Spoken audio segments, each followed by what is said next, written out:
For landlords, by landlords. The Rent Perfect Podcast with David Pickrock.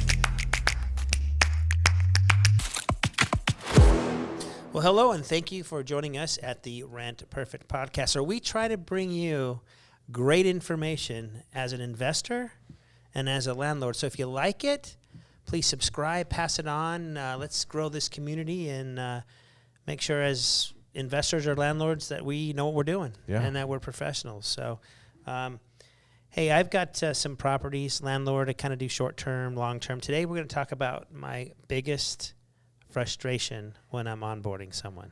This is a burning question. Okay. Right? This in the community, it seems like a burning question. It always comes up. Yeah. Everywhere I go, I could be talking about this, and this topic comes up, right? Out of left field, yes. Out of left field. So this completely bugs me, and yet in my personal life, I completely love these things.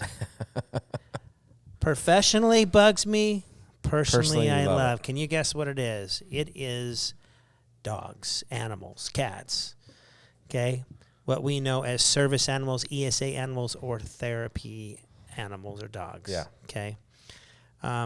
I feel like, and I've been on podcasts with our attorneys asking them questions, and they're just like, Dave, you've got to let it go. And I'm like, no, people are trying to bamboozle me. So I do not like to feel like I'm being bamboozled. That's not like a good start to a relationship. Right. Let me pull the wool over your eyes on the first. Right. So let me take you through a scenario that most of you know if you're a landlord, and that is I have a no pets policy. And so I will onboard someone, we'll get the applications, we'll get, that they're making enough money and everything looks good. I've showed them the house, and all of a sudden here pops up a pet. And let me ask a quick question if I can. Your no pets policy it's clearly indicated in your listing. It is in my listing and my criteria. Right. Yeah. Right. And I know that you verbally go over that with them as showing, right? Right. Okay. So this isn't. You're not smoke and mirrors. This isn't no, like I'm the only one surprised here. Right. Right. We've talked about this. We've had a chance to talk about this, and at the very day of handing them the keys or moving in, or even after they've moved in, all of a sudden here is a pet dog. Yeah, right? Fluffy shows up. Cat or whatever. And then I'm like, we covered this like you said. We went over this. How in the heck am I in this situation? Well, this is a service dog, or this is an ESA dog, right? Or this is a therapy dog, okay? And therefore, I don't have to pay any extra pet rent, and I don't have to pay any pet deposit, okay? The interesting thing is some of these apartment communities are pushing this. Like, for example, I went and got my daughter an apartment up in Columbus, Ohio. And she's like, oh, and I have a dog. And she's like, that's okay. Is it an ESA dog? And my daughter looks at her, what's an ESA dog? And I'm going, don't do it. Don't do it. Yeah. She's like, well, if it's an ESA dog, you don't have to pay any extra rent. She's like selling it. Right.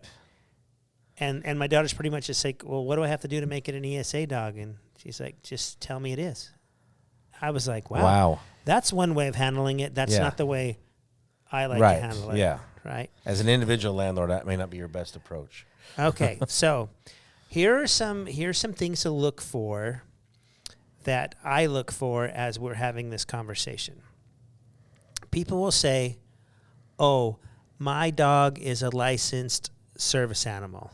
Okay. Mm-hmm. Or my dog has a certificate that he's qualified as an ESA animal. Okay. I want you to know there is no such certificate out there that certifies the dog.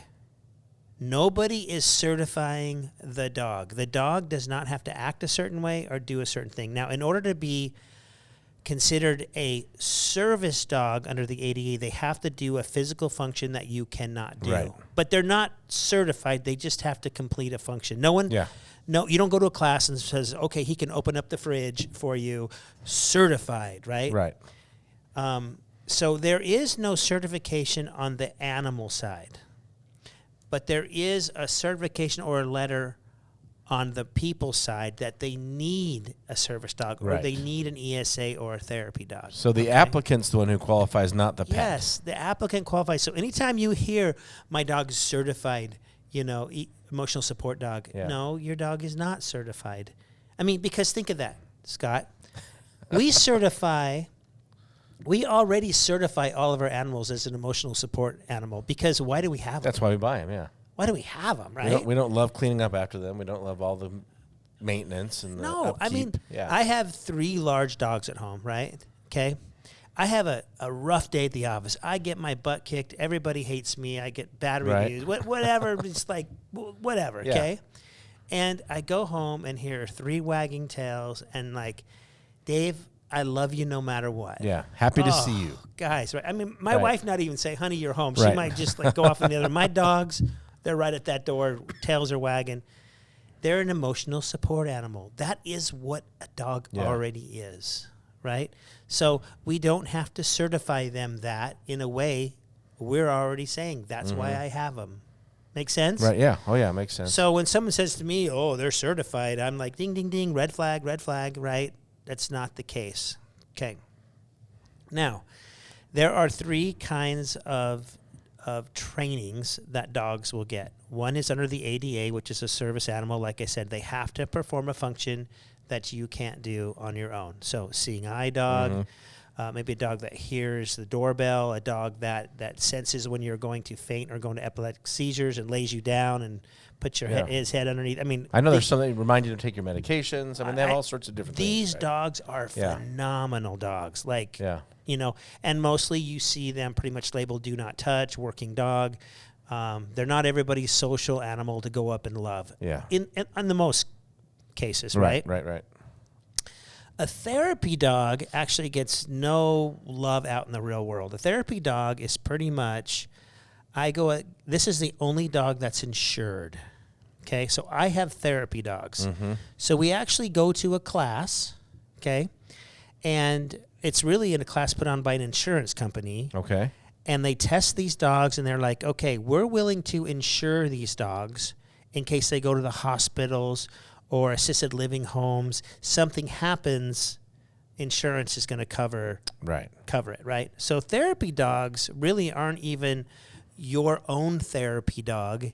It's a therapy dog you bring out to others to bring them therapy, right? It's almost like a borrowed ESA dog. I'm going to let you borrow my dog for a minute so you can have some emotional support, okay? So it's almost like everybody's ESA dog.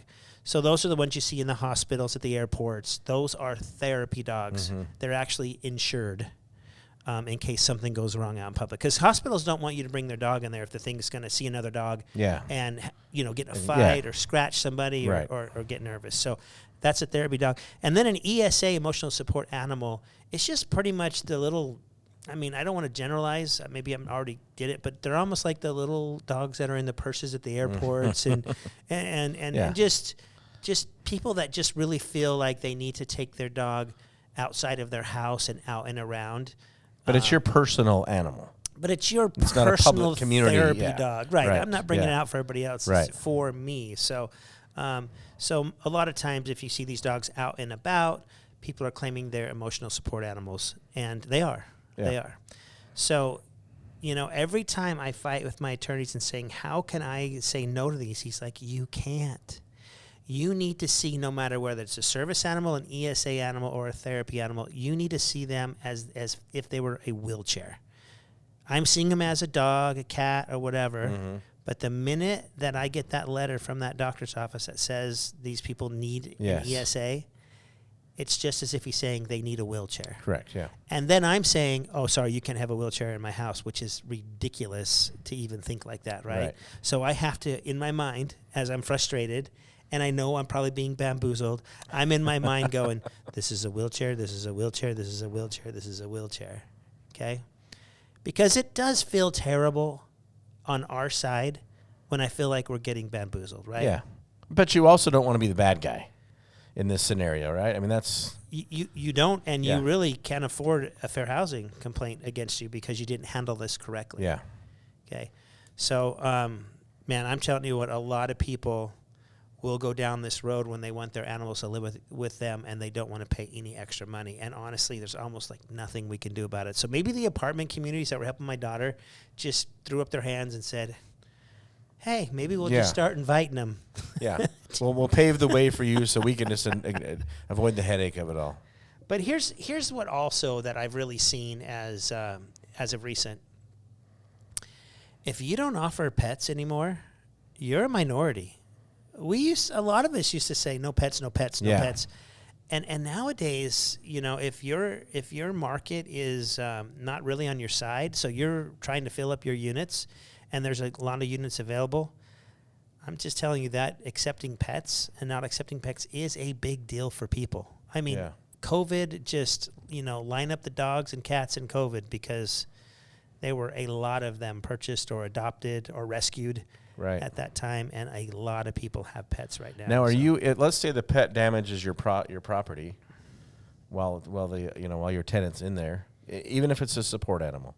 They are still responsible for it. Yeah, the tenant's still responsible, right? They are. You're not getting stuck with the bill as the landlord. Right. You're not incurring any additional expenses. Right. They're still responsible for that. And you can still have your normal deposit. Right. You just can't have an additional deposit. So you can still use that money to fix what the dog and anything any damage that was done up and over the deposit, you can go after them. You just don't have that protection of their money in the bank already backing you up. And you can't say it's a $35 extra per month in order to make that accommodation as well. You cannot do that. Gotcha. Okay. Cannot do that. So, but hey, this is just one of the many things that we've talked about with Mark Zinman when we did our training. We did a whole fair housing training at lms.zona.law, and we'll put that down in the comments.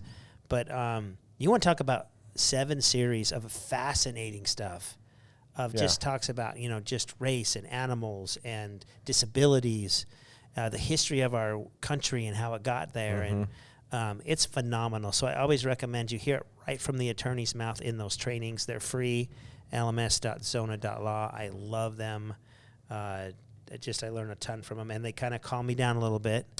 And when you're done with them, I think I'm not fighting this. I think I fight fair housing a little bit just because I feel like someone's telling me what to do with my property. But as I learn about it and educate myself about it, there's actually a pretty good reason that we're where we are supposed, where we're at, just based on what people have done in the past. Yeah, and complying with those things really does protect you as a landlord. And protect your investment. It does make you a better landlord. Yeah. I mean, I like to think that we're all great, but there are some people in our industries that make it, that require this regulation because they're just not doing things correctly. So, anyways, there's my number one frustration. There's how I get through it mentally. And if you have a situation where a dog shows up or a cat or whatever later in the transaction, just make sure you get a letter from their doctor or any medical provider that says they need one. A dog or cat or horse or turtle or whatever you want to call is not certified. It is the person who needs the request or the request from the doctor. That it's the person that needs this emotional support animal to function in society. So it's really the person who's more or less certified and not the animal. Anything else? Love it. This is good information. Are you a dog lover? I love dogs. I just don't own any. I think there's people who love dogs and have dogs, and there's people who just love other people's dogs. I sure love your dogs. Yeah, that's when they visit, I love it. Hey, I probably could prop one up here right now. They could probably join us in a podcast. So, hey, I appreciate it. And, just figure they're wheelchairs. And until next time, continue to rent. Perfect.